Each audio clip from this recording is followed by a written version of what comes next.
Welcome back, everyone, to Pod of Thrones. I'm Jeff. I'm Jennifer. It is currently, as we're recording this, the day before Valentine's Day, 2022. Happy Valentine's Day, babe. Mm-hmm. Happy Valentine's Day. And for you sports fans, probably not many of you out there, it was also Super Bowl Sunday. Yes, and congratulations to the LA Rams, I guess. Well, you're kind of digging it, even though I am kind of digging it because I remember my dad was a huge Rams fan back when they were in Los Angeles before. Of course, he's not with us anymore, but in his honor. It makes me nostalgic. It's a good reason to be happy for the Rams because I haven't followed football in so long, but I am an Eagles fan ultimately if I'm going to watch football. I was kind of thinking that it would be nice if the Bengals won because they've never won a Super Bowl before. But, that's good too. Good for the Rams. Mm-hmm. Congratulations. Pretty exciting. And I'm sure your dad is somewhere in the universe. He's yelling and hooting and hollering. Good. So much to talk about. I've been, because it's been a few weeks, and I will see a headline about something, and I'll just open it up in my phone browser. Oh, and then you leave them all so open? I've got 18 different tabs open. Those are not all for the show. Some of them are how to order at home COVID testing kits. There's a bunch of games that are offshoots of Wordle. Did you start playing Wordle yet? Fucking everybody's playing Wordle except you. I don't want to play it. There's Wordle. There's Nerdle, where you have to figure out a mathematical formula in a certain number of guesses. That sounds like me.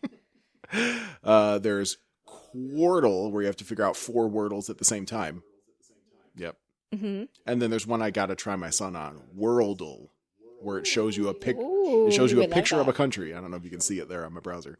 And then you have to guess what that country is, and it'll tell you, you guess a country, and it tells you how close you are in distance and what direction the country that's real is, what the real country is. But I bet you he could do that in one guess almost every time.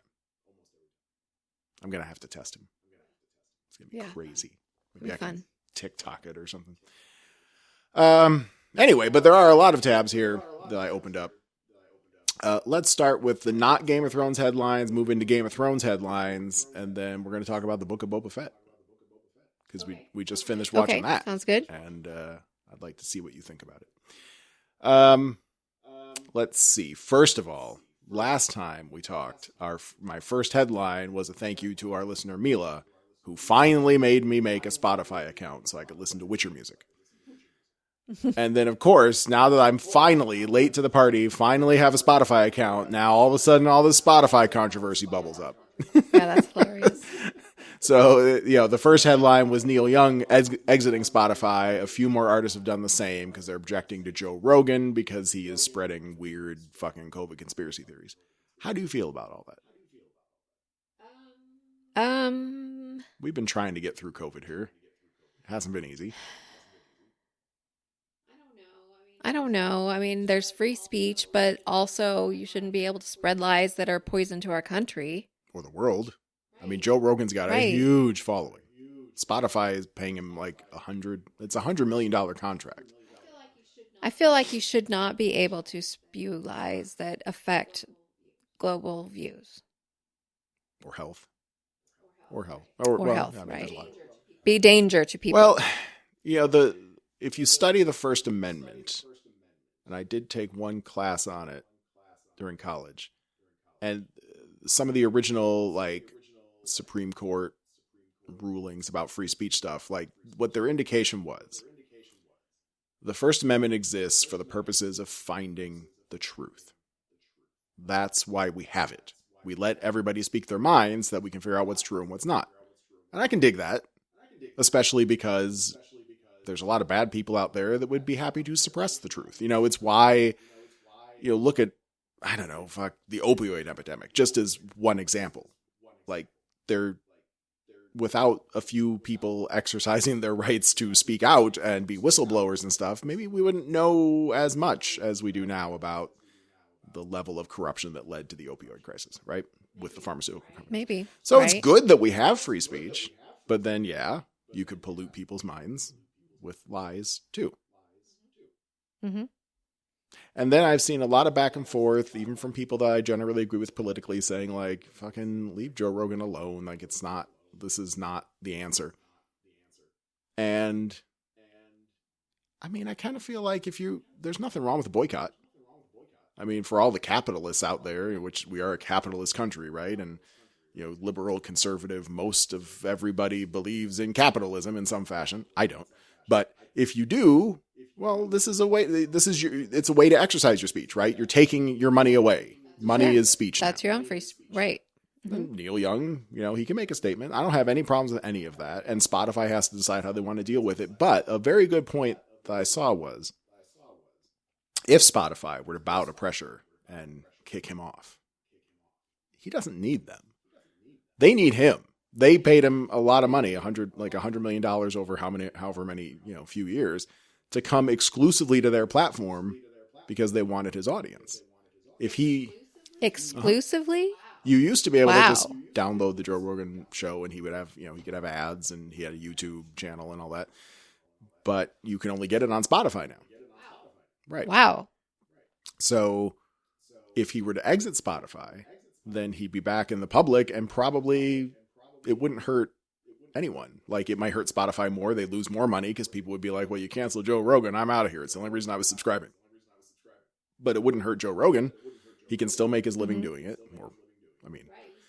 Right. Once you have $100 million, you're not really making a living anymore, but he can still make whatever money he wants doing it. And more people would be able to listen to him for free. Mm-hmm. So it's maybe better if he's there. Like the argument could be made because I have a Spotify account all of a sudden and I'm never going to listen to him. Now, in the midst of all the COVID stuff, people have started pulling out old things too. Like a lot of instances of him using the N-word, just throwing it out there. There's this one, he was talking about going to see Planet of the Apes in the theaters. Did you hear about this one? And he took a cab or an Uber or something to a theater, like, take me to, is this a nice theater? And the driver's like, yeah. And then he gets to the theater and he said something like, I'm already in Planet of the Apes. Because it was a theater full of black people. And he's made some statements about that and something to the effect of like, looking back, it really sounds racist, but I swear I'm not racist. That kind of stuff. So I don't know what's going on with Joe Rogan. I think he's probably on some sort of decline, but his audience that he already has isn't going to abandon him. No. It's just his reputation's going to be in the dirt, from now on. It's probably not going to get better. Well, I thought his reputation's been in the dirt. He's always been a weirdo. He was I think, and uncontroversial. I can't help but think back to how awesome he was on news radio. I fucking love that show. It's one of the best sitcoms ever. And he was a big part of it. But, and he was like a kind of a weird conspiracy theorist guy, would tinker with things and, but he was funny. And then he got on his podcast and it's not so funny anymore. He had that fun show. Fear Factor. Where they did the challenges. Yeah. Fear Factor. I watched that all the time. But then he got into UFC fighting and got really jacked. Right, and then, I don't know. I just kind of lost track of it. But what? Spotify. So thanks, Mila. Spotify. The music's still there. We listened to some while we were driving around yesterday. It's still, Spotify's fine. But, Joe Rogan's there. And if you're going to not subscribe to them anymore, I think that's fine. That is your right as an American or a citizen of the world to just be like, Spotify, you can't have my money anymore because Joe Rogan sucks. And I'm okay with that too. The snapping was not at me. She wasn't trying to tell me to wrap it up. That was my signal for the doggy dog to lay down. Yeah. Good old Shorty. Still here. Still with us. All right. So that was one thing. Good times. Here's a headline that caught my eye. I brace yourself. Okay. This might be rough. Braced. The Witcher's Freya Allen. That's Ciri, the little girl. The Witcher's Freya Allen confirms what we suspected about Henry Cavill's offset behavior. Oh, I know. This is so stupid. Oh, you know this one? This was going to be my gotcha moment. Actually, I can guess because I saw that headline and I didn't read it because I was like, I know exactly what that's going to say. That he's a wonderful guy. In a recent interview with The Laterals, Freya Allen recalled her first time doing a press run for The Witcher at San Diego Comic-Con. The actor described how she was, quote, basically thrown straight into the deep end and felt incredibly overwhelmed by the ordeal. She also explained how Henry Cavill went out of his way to help her during that stressful time. I remember him being so sweet, supportive, and kind on those days. It's moments like that which I really appreciated. Isn't that nice? Yeah, could have turned out he was a real creep, but he wasn't. He better not He's ever a good be. dude. Just what I expect from a super nerd. From my lover, my well, if he's going to be your secret secret lover. lover, he better be a good dude. That, I wouldn't have that.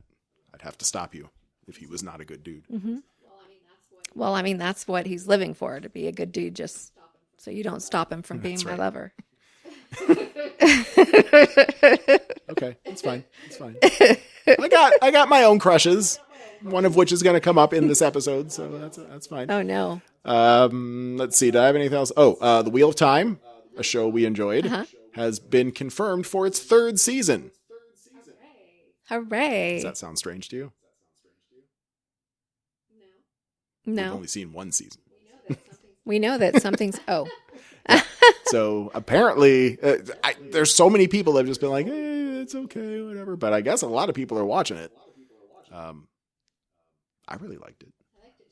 I liked it too. It's a good time. And so it's not just getting a 2nd season, but it's also definitely getting a 3rd season. There was a headline about, well, I guess we're moving on. I've got a bunch of stuff open that's all Game of Thrones related. Still no new date for the Game of Thrones fan convention that was in Las Vegas and is now, we don't know. There was a headline about the sheer awesomeness that is the models for the ice giants from Game of Thrones, one and another one. But that all related to the fact that there is a Game of Thrones studio tour in North Ireland. So when are we going? That's my question to you. It's not really so much a headline. Let's go next year. Yeah. Okay. That sounds good to me. All right. What do we got? Now we got some goofy things. John Bradley. Sam. Yeah. Okay. Right. So he's in a new movie right now, Moonfall, which we said we were going to go see, and we have not gone to see it yet. Why have we not gone to see it? Super busy.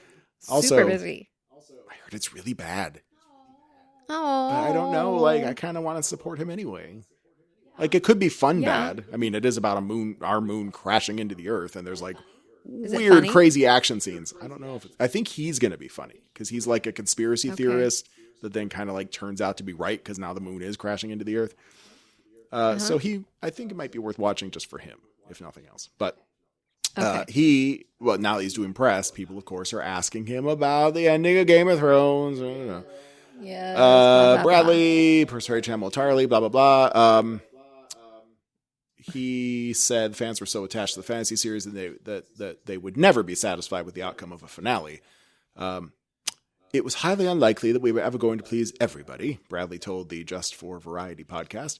Chances are we were going to please a fraction of people. There were so many different permutations to it, and if we'd gone with any of one of these, then everyone would have been unhappy about the other one. And blah, blah. He added, we almost couldn't win. It almost meant too much to people for them to really ever be satisfied. Bradley continued to say he hoped fans would reevaluate the show's ending once the, quote, wounds have healed a little bit, unquote. He also defended Benioff and Weiss, D&D, as they're often called, who received widespread criticism. They did get a lot of criticism for it, and people were putting their ability into dispute. Maybe they're due a bit of a break. All the way along, and all the bits you remember, none of them would have happened if they hadn't been in control, so give them a break, basically, is what he's saying. So, what do you think? Should we see his movie? I agree. I agree somewhat, but I do believe there could have been a better ending. Daenerys didn't have to die, and Bran didn't have to be king. Those are the only two things that make me sad. Well, I don't care so much about Daenerys dying. I didn't like that she burned the whole town. I mean, that's why she died, I guess. Daenerys didn't have to go fucking batshit crazy. Like, it just sort of invalidated her whole story arc of breaking the wheel and overcoming her past. But it also validated her story arc of being a... Yes? Targaryen. They go mad and like burn everything, Right. I mean, she's the daughter of the Mad King and all that shit. And yeah, I mean, she was supposed to overcome that, and then she didn't, and that sucks. All right, I got an article here I haven't actually read myself yet. I've been saving it, but we'll have to skim it fast. Game of Thrones. This is an article on Screen Rant. The 10 most cringeworthy parts, according to Reddit. So you tell me if these were cringeworthy or not. Number 10. New Dario. So Michael Huisman came in and replaced Ed Skrein in season 4, but some felt the abrupt and noticeable change didn't work because he didn't even look a little bit like old Dario. Was that cringeworthy? I don't know. It wasn't cringeworthy. I didn't cringe. It was confusing. All right. What? Daenerys becomes leader of the Dothraki. Now, we're not talking about the early parts where she took over just the one little tribe after Khal Drogo died. They're talking about... I don't think that's cringeworthy either, although a little. All the Khals and in season 6 and became the leader of those people. Some fans felt it was too much. Now, this is according to Reddit, so who knows? You're gonna get a mixed bag. But along with being a moment that foreshadows Daenerys' villainous turn later on, well, does it though? Because the Khals were bastards. It felt like rushed character development to some. Redditor Wasteland Romance saw it as, quote, compressing an entire season's worth of politics into one over-the-top scene. No? All right. Brienne ignores Jaime's backstory. I don't know what that means. Everyone has different opinions about Game of Thrones. Oh, the bath scene between Jaime Lannister and Brienne was a pivotal one for Jaime, and we learned why he was called the Kingslayer. Then he fainted and Brienne called out for help. Redditor Jurg found it a cringy moment as Jaime had just poured his heart out about why he hated being called Kingslayer. I don't understand why that's cringeworthy. Is this a dumb article? Maybe we should move on. Pycelle's fart humor. That was a little cringy. Waif hunting down Arya. Funny. Well, Terminator cringy? Style. We're talking about bitch girl, as we used to call her. Right. The Terminator style chase scene. That was a little. I mean, I could give that a little cringeworthy. Number 2, Yara's failed rescue mission. When she tried to get Theon free. Yeah. Back in the early seasons. There was a lot of cringing with Theon. Number 1 is the Sand Snakes dialogue.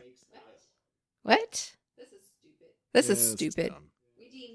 We deem this stupid. Reddit. What are you going to do? Let's see. Is the other one any better?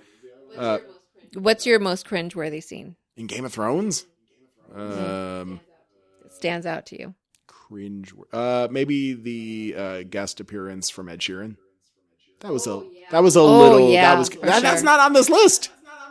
That was cringy because it's like it's just breaking, and it's funny because fantasy. It broke fantasy. Like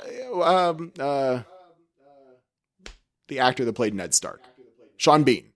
Like he's a big star. He's in tons of shit. Like you could recognize a few other actors here and there from other stuff, but no one more than Sean Bean. Huge star, but seeing him in that role. He's an actor. He immerses himself. There's no part of me that's like, well, it's weird that Boromir is playing, I mean, I would joke about that, but it doesn't bother you when you're watching it. But something about Ed Sheeran just showing up in the middle of a Lannister encampment. It was commercial. Yeah. That's what it felt like. It was like they were throwing a commercial weird. In there. I listened to all these, like, way too many podcasts about, like, The Office and Parks and Rec and stuff, like these great sitcoms. And with The Office, Greg Daniels, like NBC was always pushing them to try to do some stunt casting, like get a celebrity in there to like come into the office and be a client for the day or whatever. And he would always push back and say, no, we're not doing that because it will break the wall in a bad way. Like we talk to the camera all the time, but like, it's just going to mess up the flow, the feel of the show. It makes it not realistic anymore. If you have someone that you know and love as a big star coming into the, And yeah. He was right. They avoided doing that for most of the show, at least while he was in charge. So yeah, when Game of Thrones did it, that's my cringeworthy moment. Do you Very have out of one? place. Anything that ever made you cringe? While I take a drink. Theon's scenes. What? All of them?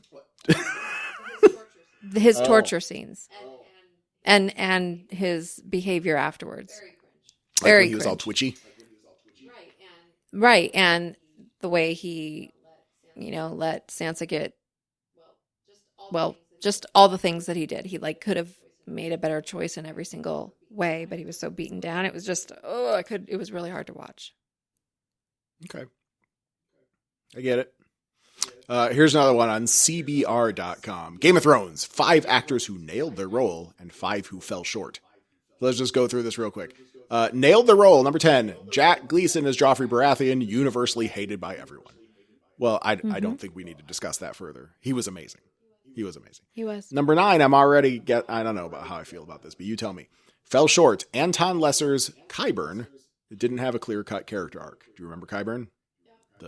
Yep. Mm-hmm. Dr. Frankenstein. Guy, yeah. Whatever he was, yeah. Didn't have a clear-cut character arc. I mean, he wasn't a main character.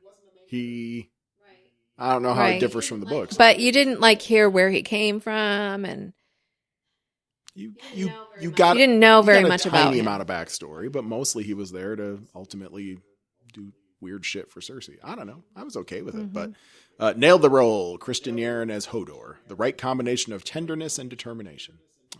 Well, you can't not love Hodor. Fell short. Right. Dean Charles Chapman's Tommen Baratheon isn't lighthearted enough. Tommen, the younger Baratheon. Whatever. I mean, you be lighthearted when your parents are Cersei and he's Jaime not as Lannister, lighthearted as his character is in the books. Well, yeah. Well, that's not the actor's fault in any case. Don't blame the actor for that. Nailed the role. Lena Headey. I don't know. Fuck. As Cersei Lannister descends into a hellish nightmare of her own making. She was great, but there were times when I just wanted to punch her and be like, lady, come on. If you want to consolidate, if you want to stay in power, just be sensible once in a while and work with people that you don't like. Fell short. Kit Harington's Jon Snow is unable to justify many of his decisions. Okay. He earns intercontinental notoriety by building a foundation of mutual respect between himself and his potential allies. He understands the world is more important than he is. The lesson could have saved thousands of lives if others could comprehend it.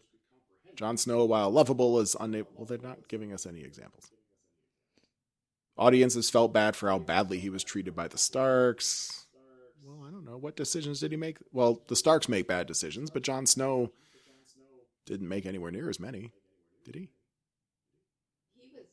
He was a victim, really, in the whole thing. I mean, even he usually made principled decisions, didn't he? Like, he let the wildlings through the wall, and then he got murdered for it, so maybe that was a bad decision for his own sake, but he did the right thing. Sure, but... I mean, I guess Ned did the right thing, too, a bunch of times, but not in a good... No, he didn't. Like, he was all about, I gotta be honest no matter what, even if it means I'm gonna get my head cut off. And that didn't work out that great. Nailed the role. Peter Dinklage's Tyrion Lannister embodies a contradictory duality. He's an insecure genius, a disorganized strategist, and a loyal traitor. All these contradictory things, right? In the end, Tyrion learns how to resolve his internal differences and become a better person than he was yesterday. How dare you! Christopher Hivju's Tormund Giantsbane deviates from his character after meeting Brienne. Because he just... He Tormund likes turns her. into a lovelorn puppy after he meets Brienne. That character's deviation. That happens to every man. Yeah, I mean, she was the perfect woman for him, and then she ignored him. Poor guy. But that didn't happen in the books? I don't know. Well, most of that stuff happened south of the Wall after Jon Snow was resurrected and all that shit, which that hasn't been written yet. The books end with Jon Snow being murdered. Yeah, that's right. It never got past that. Isn't that fucking crazy all these years later? Nailed the role. Sophie Turner's Sansa Stark subverts her childhood fantasies. Okay. Her childlike innocence is reforged into a crucible of misfortune, and it turns her into one of the toughest individuals in Westeros. Okay.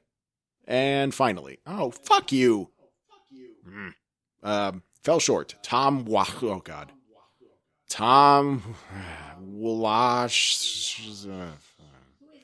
Jock and Hagar. WLASCHIHA. Wallashia. I don't know. I've never tried to say it out loud before. Jock and Hagar is ineffable, a character trait that's lost in translation. I agree. I mean, we never heard we were hoping to see him again. His dialogue rings true, and his expressions match the emotional tone in most of his scenes. But the essence of Jaqen H'ghar's character is his ineffability. He has a mystery about him that can't be expressed with human language. It's a small but crucial aspect of the character that's lost in translation to the screen. Maybe. Still not the actor's fault. I think they're picking out the wrong problem there. I mean, right. The character fell short. It's writing and it's direction. Actor. It's not Tom Laughl's fault. Was that the last of my Game of Thrones things? Oh my God, I think it was. I've closed so many tabs now. I'm down to 9. Very good. Good job, us. Good job on cleaning up there. Can't close the Wordle and Quirtle and Worldle tabs, though. Someone needs to do one of those. There was one called Hog Wordle, which is the Harry Potter names. I tried it, and too much obscure shit. But if they did one for like a Game of Thrones TV show version, I might be okay with that one. Woo-wee! All right. Well, that's Woo-wee, news Rick. and other headlines. Thanks for going through that with us, babe. Oh, you're now, welcome. what are we talking about? What are we talking about? We're talking about You forgot after all of that. Peacemaker. Boba Fett. You want to talk? Do you want a Book of minute Boba on Fett. Peacemaker to talk about how awesome it is? No, because you've been talking for a really long time. 25 minutes in. Okay, let's just. All right, fine. But we're gonna be Book of back Boba Fett. soon to talk about Peacemaker because we have one more That episode. was awesome. Somehow, well, because Boba Fett only has 7 episodes and Peacemaker has 8, so they started at the same time, but Boba Fett ended a week earlier. But I'm happy to have more Peacemaker because that show, I'm gonna be really sad when it's gone. Oh, Yeah. so good. Okay, so the Book of Boba Fett. Where do we start? Okay, so let's just do the quick version of the recap, right? It's not like a note scene by scene episode kind of thing, but Okay. in The Mandalorian, we saw there was the episode with Boba Fett. He reclaimed his armor. Do you remember who he got his armor from? No. Tim Oliphant himself. What was his name? Oh yeah. Tim Oliphant was wearing it. Yeah. The sheriff. Cobb, I think. Cobb That sounds Vance, right. something like that. Yeah. Right. So we saw him come up, and then he wound up somewhere off screen making friends with Master Assassin Fennec Shand, played by Ming-Na Wen. She's my crush. Who? Fennec, the assassin lady. Oh, Oh really? yeah. Okay. She's Whatever. She's like my version of Henry Cavill. She's like Really? perfection right there. Yep. She's awesome. Wow. I mean, she probably isn't like a master assassin in real life, but I got a thing for, kick-ass girls. So. I see. Yep. Now Okay. you know. She's like right up there in the Helen Mirren range. Not that Helen can still kick ass, but she kind of could if she wanted to. Anyway, so we saw in The Mandalorian the introduction of Boba Fett, and somewhere at the end of one of the episodes of The Mandalorian, we saw Boba Fett take out a plumper version of Jabba the Hutt's old right-hand man. The Twi'lek. Fuck it. Whatever. You know who I'm talking about. It'll come back to me later. Bib Fortuna. Ha. Okay. There we go. We saw him take out Bib Fortuna and just sort of slump into the Jabba the Hutt Bib Fortuna throne, almost like a Conan the Barbarian kind of thing. Like at the end when he finally has power and doesn't know what to do with himself. And we got the thing that said coming soon, the Book of Boba Fett, and I was like, yeah. I wasn't really interested in watching it at first. Because I don't care about Boba Fett. Do you remember the conversation we had last night about that? I don't. Yes, I think I do. you kind of tuned out at a certain point. I did. I left. We were I out to walked dinner away. with some friends, Kim and Eric. Shout out. And Eric and I got into it about Boba Fett, although we both kind of agreed. But it's like he was not. There's a cult following around Boba Fett as a character. Has been for a couple decades at least, and I never understood why. And if anyone wants to write in and tell me why, jeff@potofthrones.com. Hit me. Just verbally punch me. I don't care. Tell me what was so I special. think it's because he's so mysterious. But he didn't. I mean, part of the mystery. He was the only like mysterious. Part of the character. mystery was that he didn't do anything in the original Star Wars trilogy. But he could. We all knew he could. In the original Star Wars trilogy, you meet Boba Fett along with a bunch of the other bounty hunters, and he does successfully track Han Solo and the gang, well, Luke Skywalker and the gang, to Cloud City, where he then wants Han Solo in exchange for Luke Skywalker, makes a deal with Vader, and takes him home. But he doesn't, like, he tracks, and then in Return of the Jedi, he tries to fight very briefly and gets knocked into the Sarlacc pit.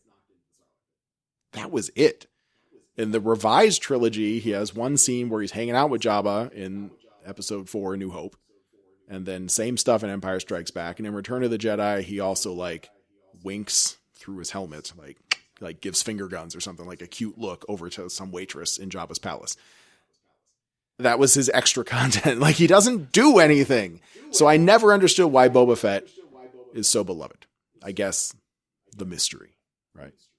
And then they expanded upon it with Jango Fett and how Boba Fett's really a clone of his dad and yada yada. So now he has more of a mythology, but the love for Boba Fett goes back way beyond that. His super following. And there was a book written about him once that I was not a fan of, where his armor gave the Sarlacc indigestion, this ancient creature that's been digesting everything for thousands and thousands and thousands of years. His armor gave it indigestion and it died. So he was able to crawl out of it and resume his life. Okay, well, let's talk about what happens. And then it happens in the fucking show, or just about close to it. He doesn't actually, the Sarlacc winds up dying. Doesn't he shoot his way out or something? He crawled his way out. Like, he woke up and then his armor was protecting him. So that helped. Blew up something. He did something to, like, make the Sarlacc kind of let him go from its tentacles, and then he was able to... I think he blew it up, or maybe he was used able fire. to crawl out after that. And then they wound up killing the Sarlacc later. But, for now, it's just, he was able to get out. But he didn't have his armor anymore, and it got salvaged, and that was part of the Mandalorian. But we get to see all the backstory now that led to him showing up in the Mandalorian with Fennec and then taking over Jabba's palace. So there was a lot of flashbacks and a lot of time with him first being tormented by and then befriending, if not leading, a bunch of the Tusken Raiders, the Sand People. Wow. That could have been me playing a sound effect from my phone. Just so everyone knows, that was not what that was. And if you want to give Jennifer some kudos, that's Jennifer@potofthrones.com. Because that was awesome. Way to go, babe. I did not know that was coming. So what did you think of the Tusken Raiders? I like him. I like that they're not just like these savage, weirdo creatures that we don't know what they look like. We still don't really know. No, we don't. But at least we see that there's like kindness to them. Family. Yeah, they have some values. Kids, family, the power of the tribe. Where they get their water from. Right. They have these weird black pods that they dig out of the sand. No explanation there, but hey, I guess it's not actually water. Like they said, it tastes like someone said it tasted gross, but you get used to it. I think Fennec said that at some point. So it's not really just a source of water. It's a source of weird cactus juice, but it will keep you alive in the desert. So that's cool. But he goes from being a prisoner and like a slave basically, but then proves his worth by saving the life of one of their young, and then becomes a valued member of the tribe. They teach him. Mm-hmm. He teaches them how to fight. He teaches them how to strategize and ride speeder bikes, and they teach him how to kick ass with a gaffy stick. Right. And they got his own specialized. That was cool. I mean, you kind of do that when in the lore at least, you do that when you're a Jedi too. Is one of your tests for becoming a Jedi is that you have to make your own lightsaber, which includes questing for a crystal that makes the color of the blade and all that kind of stuff.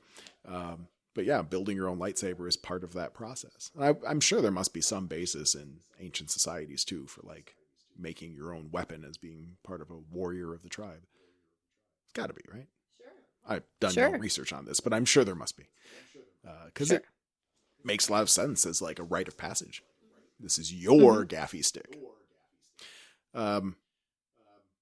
lots of parallels to Native Americans.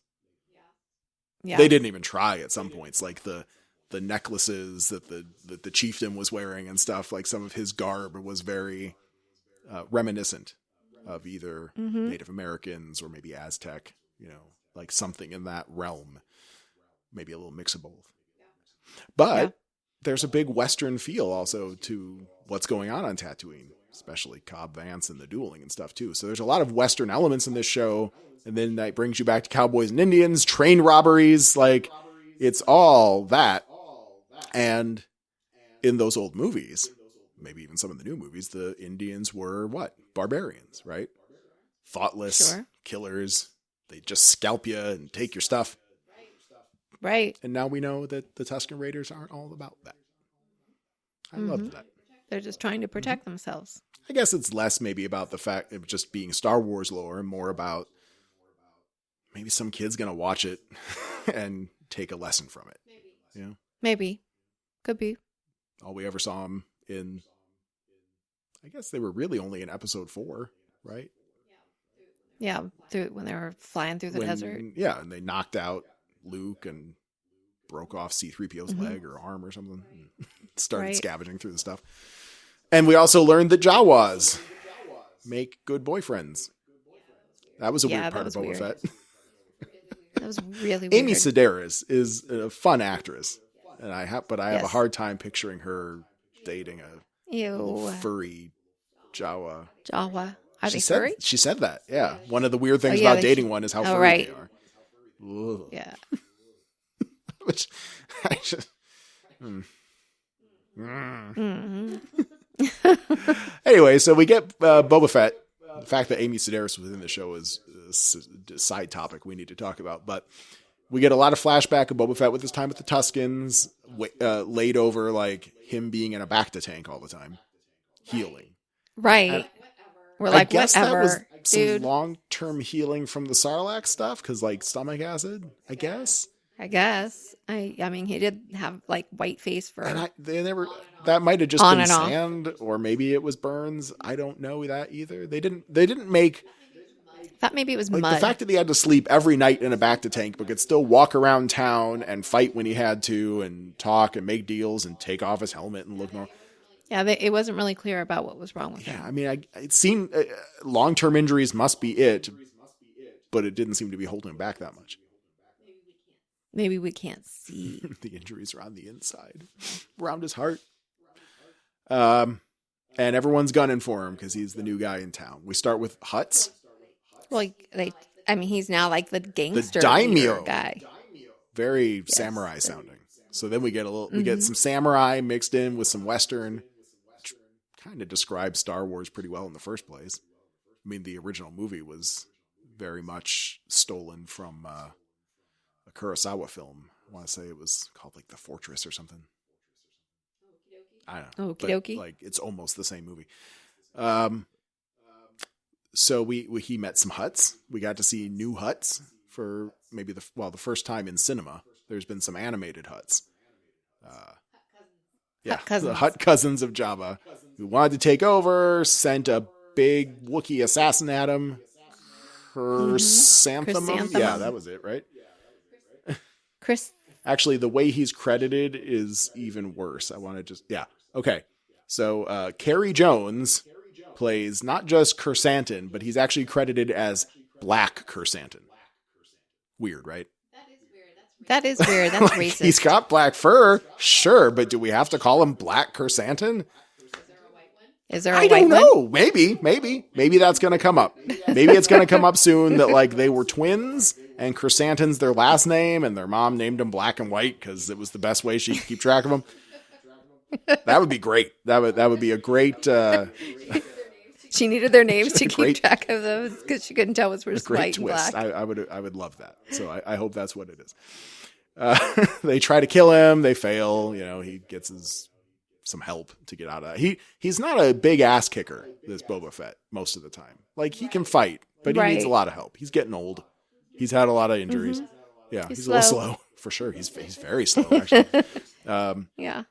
So he gets some help, and then the Hutts are like, you know what? We changed our mind. There's all these fish face guys that are causing trouble, so we're out.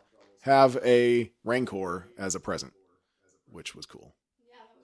Yeah, that was kind of cool. Turns out Rancors are nice. They're like puppy dogs. Well, as long as you bond with them.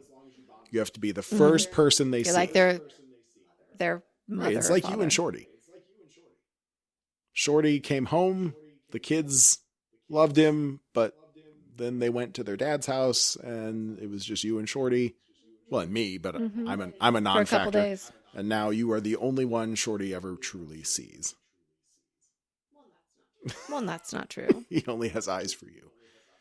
Unlike the Rancor, Shorty will also claw the fuck out of you if you let him. Yeah. Anyway. You mean like the Rancor? Well, Rancor wouldn't claw Boba. That's what yeah. Oh, I see. Okay. Well, he Shorty claws will me. claw you. That's what I'm saying. Unlike the Rancor, Okay, Shorty will I see. claw the I got fuck it. out of Okay. you. Let's move on. There's a little bit of political intrigue, I guess, with the mayor of Mos Espa and his major domo, who was funny, like the little wormy dude. Apparently, according to the credits here, they never gave him a name. He was just Mok Shaiz's major domo. He has no character. Huh. Yeah, that's weird. What are you gonna do? He was. I mean, he was a pretty. I think we might see him prevalent again character at some point too. Yeah. But there's this whole thing with the spice trade, which is drugs, very similar to Dune. Very. And I'm not really sure how that all worked out. I mean, drugs are drugs, but can you really call it spice, especially when Dune just came out? Well, I don't know who did it first, but it was. I mean, we got to go back to the 70s for both of it, like the original Dune books, and then right in episode 4, there's a What came out first? Do I have to look it up? All right. Well, the movie Dune or Star Wars was 1977, and Dune. Oh, Dune was 1984, but that was based off the book, so I don't know. But I was thinking Han Solo talks about the Kessel Run in episode 4, but I don't know if he says the spice mines of Kessel. That might have come later. I don't know if that was actually in episode 4. So anyway, spice is a drug. It's just a sci-fi thing. We have a drug. It comes from sand, and we name it spice. So there's that. Anyway, so these fish people, really weird-looking fish people, are all about running their spice through Tatooine, since it's on the outskirts of most law of the universe. And Boba Fett's kind of getting in their way because he doesn't want any part of their drugs. He wants to be a new kind. Like he's a new kind of crime lord. Like I don't know how they don't. He only does certain. Yeah, like crimes. what's his business model? He's not a crime lord. He's a lord. Well, he expects tribute. It's sort of like a protection racket, except he'll actually provide protection. Well, that's like Daenerys. You know, they were bringing her tributes. Yeah. It's the protector of the city. Well, he's almost like a king at that point, right? Except they also have a mayor who I guess was probably elected. Right. I don't know. Yeah, that was weird. So he's reforming the concept of a crime lord, I guess. Maybe we have to watch season 2 to find out more. He's okay. I'm just saying. I don't know what is, but he doesn't want any part of drugs. We get the flashbacks to him meeting Fennec Shand. She had gotten killed or close to killed and left for dead during a run-in with the Mandalorian. We saw that in the show. And then all of a sudden, later on, she was back with Boba Fett. So we got the backstory of how she came back. Right. That was interesting. He took her to get cybernetic implants. That was kind of cool. Spent all his money on her and then wooed her into being an ally instead of just someone that owed him a favor. That was neat. He also met a bunch of kids that call themselves the Mods because they also like cybernetics. The Mod Gang. There is a lot of shit from people online about their Vespa scooters. What's your take? Yeah. They're pretty cute. Are they Star Wars? No. That's the question. I mean, everything else is like gray. Yeah. Everything's gray and brown in the Star Wars universe, unless you're on a forest planet, and then it's gray and green and brown. But why is Well, that? yeah, that's the thing is there's not a really good explanation. The very little color you see is either like a lightsaber blade or the Royal Guard red armor. There's not much color in the Star Wars universe. But it Right. kind of makes sense that if you were going to see color anywhere, it would be rebellious kids. Right? Sure. Like, you know, I mean, it's like the Star Wars version of American Graffiti, where the kids are just cruising with their cars and just showing off their cars because they got nothing else to do in the 50s, right? So they just drive up and down. That's what kids would do back then. Well, that's what we did when we were Just drive teenagers. around. You needed to learn about gaming, role-playing games. Oh, that was the best way to spend high school. We were never driving around or just sitting in a parking lot. We were out doing stuff or in a basement doing pretend stuff. But still, I was getting street smart. in only the best ways, Yep. I'm sure. Nothing regrettable. Nothing at all. Well, these kids have their street smarts, and Boba Fett decides to hire them because they need jobs. There you go. As Daimyo, he is putting people to work. He's a job creator. That's good. That's right. But anyway, I like job. those kids. I think it's something Star Wars could use more of. A little color, some youth that's not whiny brats, like some competent youth. And I liked them. The Vespa scooters were the colorful. It was a little weird at first. Shocking. They were almost like the Voltron lions, like the different color lions, right? Like it. They need a yellow and a red and a It was blue and a definitely green. a visual shock, but I dig it. I like them as characters. And then the fish people come back for war. After we get through all the backstory and the initial assassination attempts, the fish people want Boba Fett out of the way. And everybody Because they got to deal their spice. betrays Boba Fett. All the people he made deals with betray him. But he's able to get the mods, Black Chrysanthemum, and then one extra ally. Say it. What? Grogu. Oh, well, yeah. Oh, Mandalorian. That's right. Well, they also got, what's her name? Amy Sedaris. Kind of. I mean, she helped a little bit in the end, I guess. She shot did some shoot people. a few people. Well, everybody rose up, right? But Sure. First, the town didn't want to help. Don't know why. I didn't really well, it was a understand different why. town. Yeah, Free the people. The free Or town. the free They're town. not part of Mos Espa. They're their own place outside, out in the desert. But isn't... So they were just like, we're going to keep the spice trade out of our turf, and we don't care what happens anywhere else. But then... Okay, so that wasn't the people from the town where Boba Fett was. No, that was different people. Yeah, the people from the town were Mos Espa, the people that Boba Fett's protecting, they were pretty much useless. You'd think some of them would own guns and be willing to help. But I guess not. Yeah. Keep drug dealers out of your neighborhood. Do something. But first, we had the Mandalorian show up, and basically... Yeah, Turn into the it was a Mandalorian 7-episode season, and 2 of those episodes were basically just the Mandalorian. 2 bonus episodes. It's kind of But strange. that was also, I mean, it was very strange. It was I enjoyable. liked them. They were good episodes of The Mandalorian. We get some action. We get to see the Darksaber and how he's trying to use it, but he's not very good at it. Right. Which, I mean, he's trying sliced too his hard. own leg open pretty good at one point. He was trying too hard. Right. He wasn't like flowing with the weapon. We got to see the armorer lady and her big stupid thug of a... Right. And now Mandalorian is no longer a Mandalorian, but he's still wearing the Mandalorian. Yeah, I would love a little stuff. more of that. I don't... How do you keep your stuff if you're no longer a Mandalorian? Yeah. These are very good questions. What's the big deal? I'm no longer a Mandalorian. I still got There the was a suit. little bit of like... I mean, I know it's about honor, but There's a little bit of cool lore shoved into that because it was... I mean, I guess... What is it? I mean, I think she is just called like the armorer or something, right? The smith or something. Nope, armorer. There it is. She's just called armorer.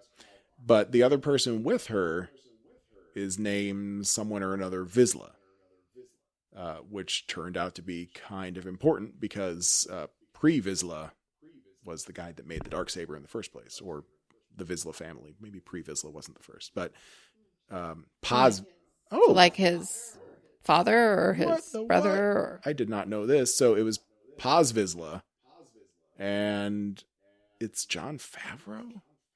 Wait, there's two people credited as Paz Vizsla. One is Tate Fletcher, who's like a big dude that I think we saw in Westworld once. Yep, we sure did. But so Jon Favreau must have been doing the voice of Paz Vizsla. But like that family was like the ancestral creators of the Darksaber. So he kind of had maybe a claim to it, and they had a fight, and of course the Mandalorian won. But then he got questioned. Have you ever taken off your helmet? And he said yes, because he did. It was that whole thing at the end of. Oh yeah, I remember the Imperial base, and he had to show his face. Uh-huh. Yeah, but like. It was confusing. It's like, why did you ask that all of a sudden? Yeah, why did you ask it when you asked it? And then also, how the fuck do any of you eat? And what happens when you want to fuck? Is it two naked Mandalorians with helmets on? That's not I don't know. good fucking. I don't think you're supposed to do that. Well, how are you going to make more Mandalorians? They become, Foundlings. they're just regular people that were, right. Aren't they? Just regular people. Well, there was Mandalore, so there's a planet with a race of people that come from there, but then there's also foundlings, so it's a little bit of each, I guess. I don't know, but how do you can't, I mean... Right, you'd get some stuff growing on and you. yeah, you would smell so bad. Yeah, how do you brush your teeth? Right? Yes? Bad halitosis. I mean, clearly, like we saw it in season 1 of The Mandalorian. Like, you can take your helmet off in a dark room by yourself to eat food. But I don't know. Can you though? Because well, he kind of like lifted his helmet up. We saw like the outline of his jaw because someone was trying. The lady that he should have married. Oh was right, trying to she was spy trying on to him. see, and then he took his helmet off for her. No, he Didn't was he? going to. I think, and then something. I think he was thinking about it, and then something stopped him. Some attack happened or whatever. But then a robot took off his helmet at the end of season 1, so we got to see. Right, it wasn't his fault. It was the Viper. Yeah. Pedro. No, yeah, Pedro. And then he took his helmet off for realsies in season 2 when he was infiltrated. He was trying to save Grogu, his own foundling. And that's still not good enough. But yes, the final question was, if she says you're not a Mandalorian anymore, how he has all the best armor. Right, nothing's happened. Nothing's Everyone different. else is jealous of his armor. Maybe he can't get anything new made. Oh, definitely not. I'm sure her services are now closed to him. But and he got to keep still. the Darksaber. Right. But I mean, she couldn't just ask for it because that wouldn't do any good anyway. You can only get it if you win it through combat, or else you bring ruin upon all of the Mandalorian people. Weird. So he still has it, even though he's not a Mandalorian. But I guess, it has to go back to the question of, are these real Mandalorians or are they a cult? And then the real Mandalorians are okay with taking their helmets off and think that these other people, the armorer is a crazy bitch that doesn't know what being Mandalorian really is. I don't know. I mean, they both have good points. But okay. But our Mandalorian thinks that this is the way. So he accepts the ruling, takes his shit, and leaves. But first he took that Beskar spear he had, because Beskar is not supposed to be used for weapons. Oh, yeah. They melted it down and made a little tiny chainmail shirt. The cutest little shirt. And then our second episode of The Mandalorian, we also got to see Ahsoka and Grogu and a very computerized Luke Skywalker. Yeah. Luke, yeah. He looked even younger and I mean, he better, looked good. think. Like, if that was a video game, that would be the best graphics you've ever seen ever.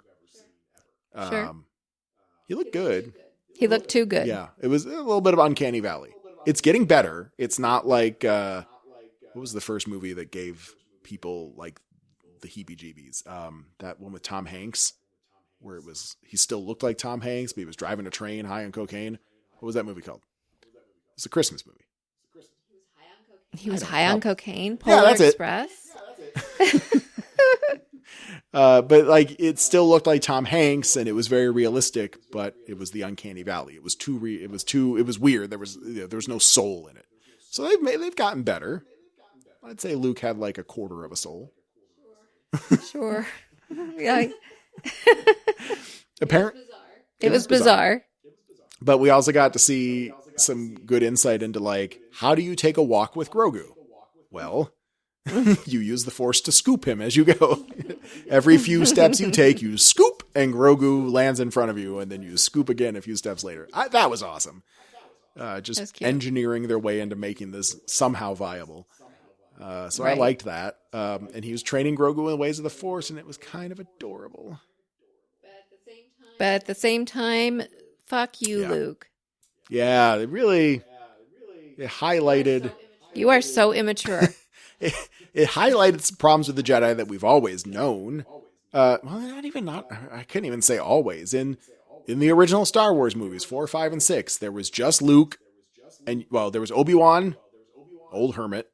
There was Yoda, really old hermit that lived on another planet all by himself. And then there was Luke. That was it. Those were our only Jedis.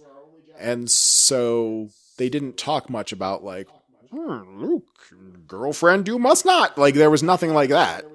But we got all that in episodes 1, 2, and 3 with Anakin's story, where it turns out Jedis don't get to fuck. They're not supposed to ever have emotional attachments to even their own parents. Like, how is that not going to fuck up a kid?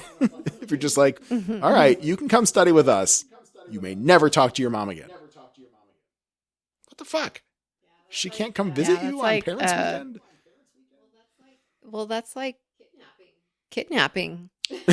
Yeah, kind of. I mean, she signed off on it. It's like one of those scare 'em straight camps where they just torture kids. Until they don't want to break the law no more. Whatever the fuck. Those things are horrible, but we're not talking about that now. But yeah, it's like that. So go figure, Anakin or a bunch of these guys eventually go to the dark side. So Luke was towing that line.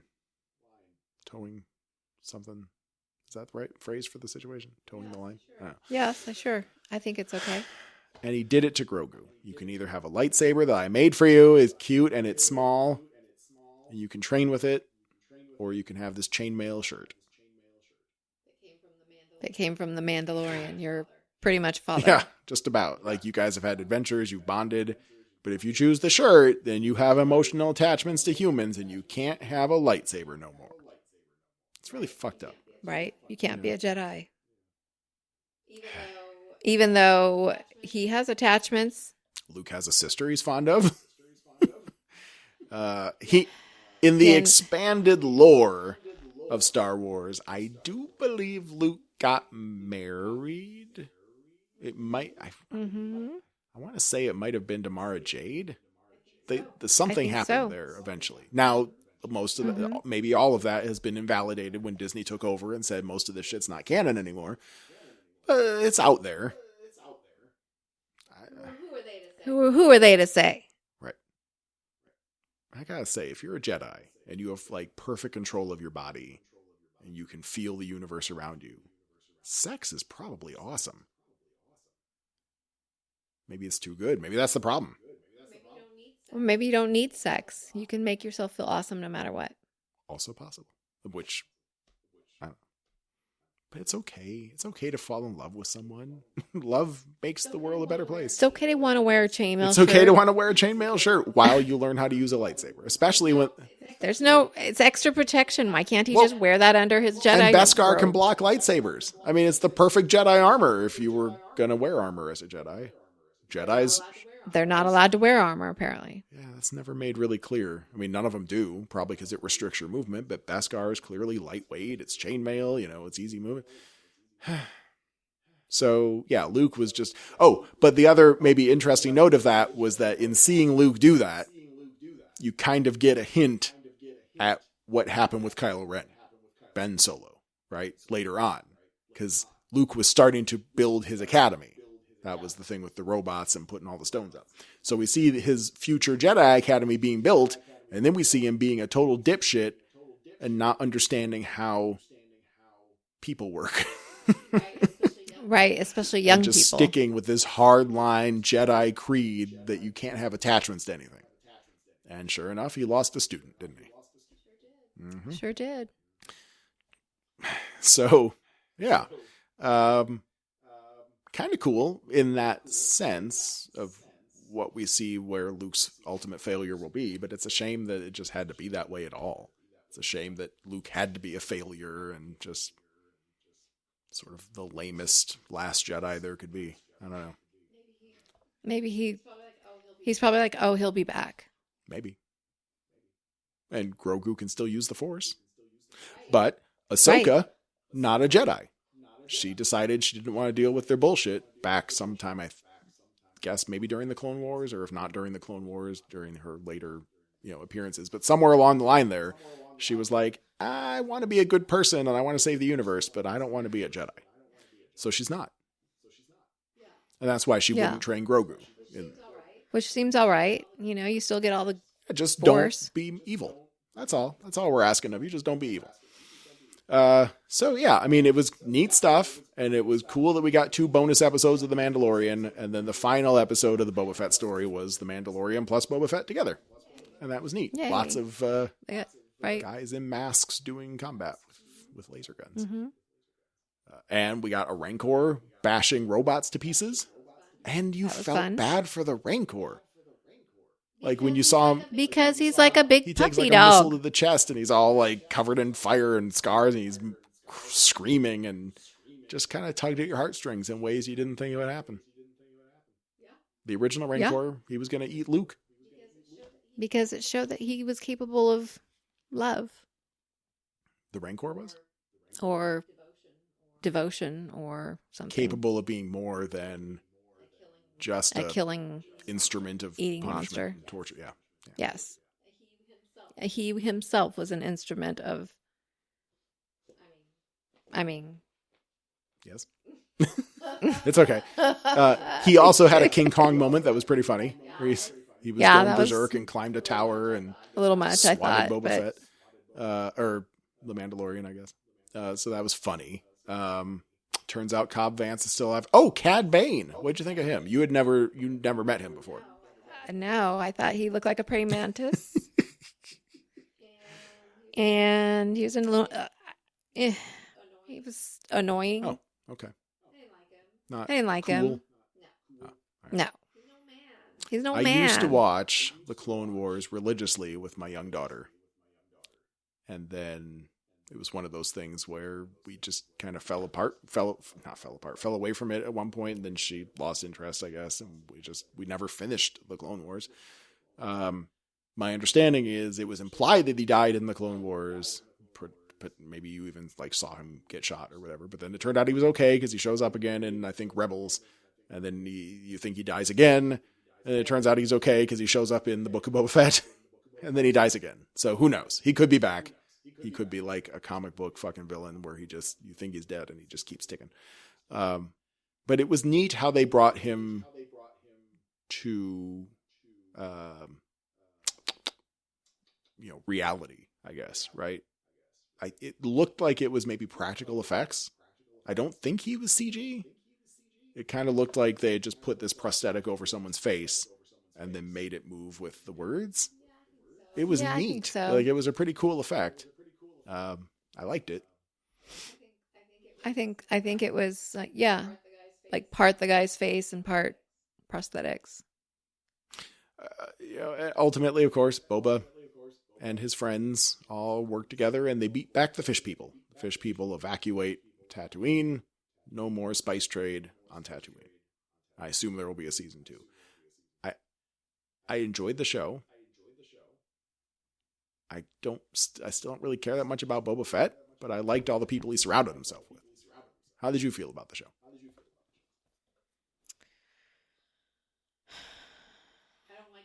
I don't like Boba Fett either. I don't dislike him. He's okay, but he's nothing special. Right. He's just too slow and boring. I like Mandalorian more. I guess it's just fresher. Mando? Okay. Yeah, I'm not sure. But I think that they're going to be moving on and leaving the gang in charge of the city. So there's probably going to be some different scenes. You think Boba Fett adventures. Book 2, he spends some time off of Tatooine? Mm-hmm. Could be. I'd be all right with that. So maybe it'll be better next. I can't imagine the same scenery again. It's a lot of tan. Maybe.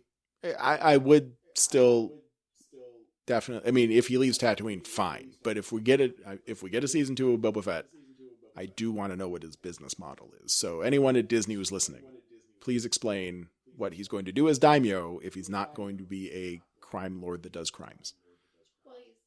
Well, he's not going to be a crime lord. He's just going to beat anybody up that doesn't follow the rules. Well, who's making the rules? So he's like the sheriff. Oh, okay. Right. He is. All right. Well, how's he going to make? Or maybe the mayor. People bring him stuff. Because Fennec's in it for the money. She wants money. Taxes. All right. So he's basically the government. Well, the mayor's dead. He's basically the mayor got his neck broke. That was cool. Yeah, that's true. That was cool. Will there be? I don't know if it'll be on Boba Fett or The Mandalorian or both. Will there be a romantic subplot involving Amy Sedaris' crazy-haired character and Mok Shize's major domo with the headtails, the Twi'lek dude? She seemed to like his face. She said she called him like a pretty face or something. Will they be a couple? That would be good. It could be good. I don't know if they'll go that far, but it could be funny. It would be good. And what do you think of Grogu now? He's the same as before. Still adorable. Yeah. Yeah. I mean, he's a little bit too puppety. The way he walks, right? Right. He doesn't have knees to bend. He just kind of hobbles like a.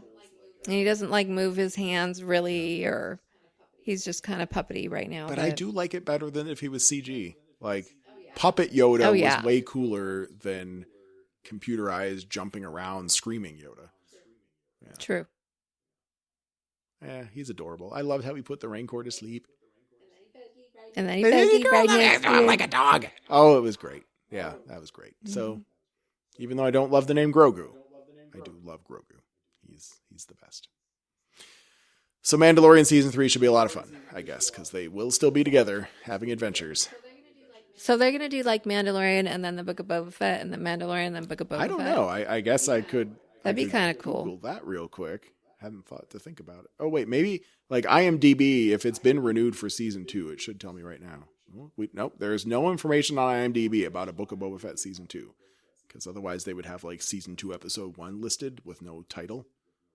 But let's see if I just Google Season 2 Boba Fett. Will there be a second season? The answer is Disney hasn't announced plans for another season yet. And that was 4 days ago. So, yeah. The Mandalorian said that Season 3 of The Mandalorian will not run alongside the Book of Boba Fett. Okay. But I think we're confirmed for a Mando Season 3. Right? The Mandalorian Season 3 reportedly changes filming plans. Well, they've also got the Bad Batch. We haven't touched that one, but I don't know that we need to. I don't know if we have time to. Mandalorian Season 3, he got to reunite with Grogu. Lucasfilm was eyeing a release around Christmas this year, but they've had a production extension. So now Season 3 of Mandalorian is filming right now, and it's supposed to now wrap in late March of this year. Well, they could still get that out by Christmas if they put their effort into it. You know what they're doing, and I kind of hate to tell you this because I think it's going to break your heart a little bit. What? You'll understand why in a second. So traditionally, they film shows like this. Most of what they do is in a sound stage with a huge green screen all around you, right? And then in post-production, they add in the planet, right? Mm-hmm. Well, thanks to advances in technology, like it used to be, I don't know if you remember back in like 80s, 90s, probably even the early 2000s, if you ever saw like documentary or news footage and in the background is a TV, you just see like these bands going by, right? Like the TV always looks really fucked up because it's a different frame rate of the camera and all that.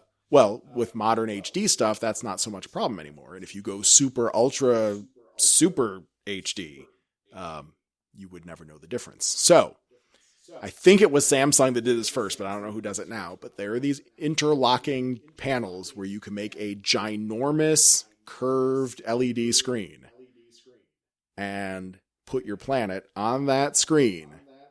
And now they're filming on a soundstage, but the actors actually have the planet behind them. That's cool. Okay. You reacted well. I was afraid you had an idea once to do a yoga studio. I know that technology exists. With realistic environments all around you. Too expensive. Yeah. I mean, if Disney's just getting into it, so I don't think we can afford it. But right, I've actually done the research. Yeah, expensive. You want to tell us how expensive? In the hundreds of thousands, and very expensive. Maybe if we did like a GoFundMe. I mean, I thought that I could create it easily, but. Not if you wanted to. I mean, you could do projectors onto screens, but it's not going to look. It's not going to be immersive. But if you could afford hundreds of thousands of dollars of curved interlocking, because it's seamless, right? Like you could put two monitors next to each other, even if they have no bezel, it's still going to be like a black line down the middle. But they've managed to eliminate that now with these magnetically interlocking screens. It's pretty amazing. I hope someday we can do something like that in our individual lives. We'll get there. But right now it's only for billion-dollar studios. So it's right. It's neat. Billionaire. But also I guess now they say that speeds up the production process. That's why I'm saying all that, because I think if Mandalorian season 3 wraps up production next month, they could still get it out by Christmas. I think. So okay. So we have that to look forward to. The continuing adventures of Mando and Grogu. Yay. All right. So wrapping it up, will you watch Boba Fett season 2 under duress or enthusiastically? Because I know you're going to watch it, but probably under duress. You don't have to watch it. I won't make you. Unless there's nothing else on. Then I'll be enthusiastic. All right. Well, how about you? Well, again, Fennec right there. I mean, woo. I will watch her like you watch The Witcher. That's what I'm saying. Yeah, I'll watch it because I like all the other characters. So I want to see what happens next, even if Boba Fett himself kind of bores me. He's nothing. Yeah, he's whatever. But boring. Everyone else is pretty cool. So, yep. Okay, so I'll watch. I agree. And then we'll be back soon to talk about Peacemaker. Peacemaker. I want to. Do you really want to taste it? It's the best fucking song, best opening, and Eagly. Okay, Eagly or Grogu? Who would you rather have in real life? Yeah? Eagly. He's so sweet. He's really and nice. funny. But he's going to bring you a lot of roadkill that you have to hunt. He's going to hunt shit. That's okay. It's cute. Yeah, okay, fine. You say so. Until he rings somebody's cat. Sophie, the Dog of Thrones, brought in a bird once, and you were none too pleased. I'm just saying. Okay, but she brought in this bird and ripped its chest open. What do you think Eagly's going to do? All right. He's an eagle. He's not a dog. We'll talk about Eagly more in our next episode because Peacemaker deserves a full episode unto itself. So fucking good. All right. So until next time, I've been Jeff. I am Jennifer. You do your best Eagly for us? No, I don't. I can't do it. Give me a little more Tusken Raider on our way out. No, I don't know if I can. I'll take it. I'll fucking take it. That was awesome. I can't do it again. Oh, I love you.